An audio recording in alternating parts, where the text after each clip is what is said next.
Backward classes federation.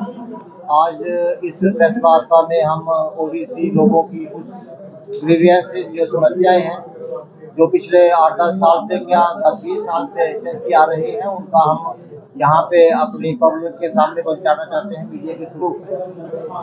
सबसे पहले मैं ये कहना चाहूँगा कि अभी जो जैसे इलेक्शन अनाउंस हुई है तो उसमें ओबीसी वर्ग को किसी भी पार्टी ने मैंडेट नहीं दिया है।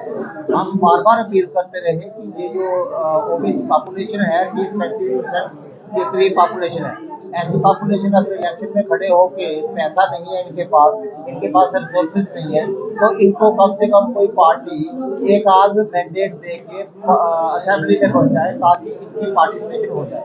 तो किसी पार्टी ने हमारी अपील पर गौर नहीं किया, तो हमें इस चीज़ का अफसोस है और हम अपनी जनता को ये कहना चाहते हैं कि ध्यान में रखें कि कौन लोग हैं जिन्होंने आपके सिंपली मोर्चे बनाए हुए हैं।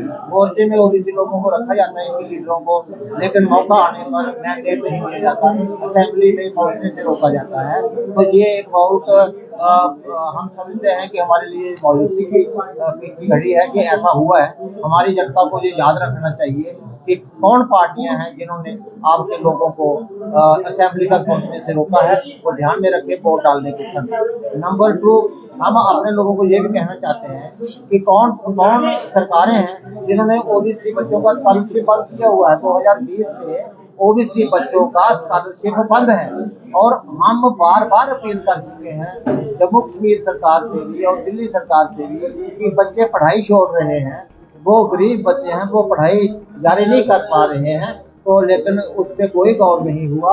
इस चीज़ का भी हमारा जो ग्रीवियंस है वो आज भी स्टैंड कर रहा है और पब्लिक इस चीज़ को माइंड में रखे।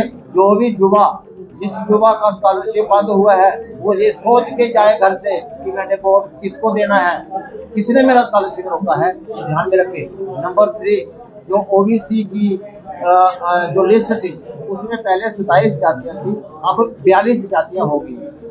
जो और 15 जातियां डाली गई हैं वो जनरल कास्ट में भी कुछ डाल दी गई, तो वो फिर ओबीसी रहा ही नहीं। जब आप ओबीसी कैटेगरी में जनरल कास्ट में डाल दी तो वो फिर जनरल कास्ट बन गई। तो उससे हमें ये एतराज है कि जो जनरल कास्ट में है वो ओबीसी लिस्ट से बाहर होनी चाहिए। हम बार बार अपील कर चुके हैं लेकिन उस पर अमल नहीं हुआ। एक और पॉइंट है कि जो ओबीसी कमीशन है जम्मू कश्मीर सरकार का, उसमें ओबीसी मेंबर ही नहीं है। तो हम ये कहते हैं कि जिस सेक्शन के लिए 30-35% लोगों के लिए आपने एक कमीशन बनाया, उसमें उन लोगों का एक मेंबर भी नहीं रखा, तो आप बताइए कि वो कमीशन उनका क्या वेलफेयर कर सकता है। तो लिहाजा हमारी बार बार हम अपील भी करते आ रहे हैं लेकिन हमारी उस अपील पर कभी असर नहीं हुआ। तो हम अपनी जनता को ये भी कहते हैं कि ये सारी चीज़ें जो हम बोल रहे हैं प्रेस मीडिया के माध्यम से, इसको ध्यान से सुनिए और अपने जहन में एनालिसिस करिए कि हमें किस ओर जाना चाहिए, कौन सी पार्टी के पास जाना चाहिए, कौन सी पार्टी हमारे लिए अच्छी है, कौन सा पार्टी है जो हमारे हक को जो है वो हमारी ग्रीवियंस जो है एड्रेस करने में विफल रही है। ये देखना होगा, ये ध्यान में रख के चलना होगा। और आखिरी बात मैं ये कहना चाहूँगा कि जो हमारे साथ वायदे किए गए कि अब ड्यूटी बन गई है, अभी सारे सेंटर के कानून आ जाएंगे। सेंटर के कानून आए, 160 के करीब सेंटर के कानून यहाँ आए हैं, लेकिन रिजर्वेशन का कानून जो है वो फारूक अब्दुल्ला के टाइम का ही रखा गया, वो सेंटर का नहीं आया क्योंकि उससे हमें फायदा होता था। तो इस कानून से नुकसान होता है। इस कानून से 2% हमें रिजर्वेशन मिलती है, उस कानून से 27% मिलती है, इसलिए 27 वाला नहीं लाया गया, हमें 2 वाला रखा गया। इसलिए हमें बहुत अफसोस है। ये भी हमारी एक ग्रीवियंस है। Thank you very much.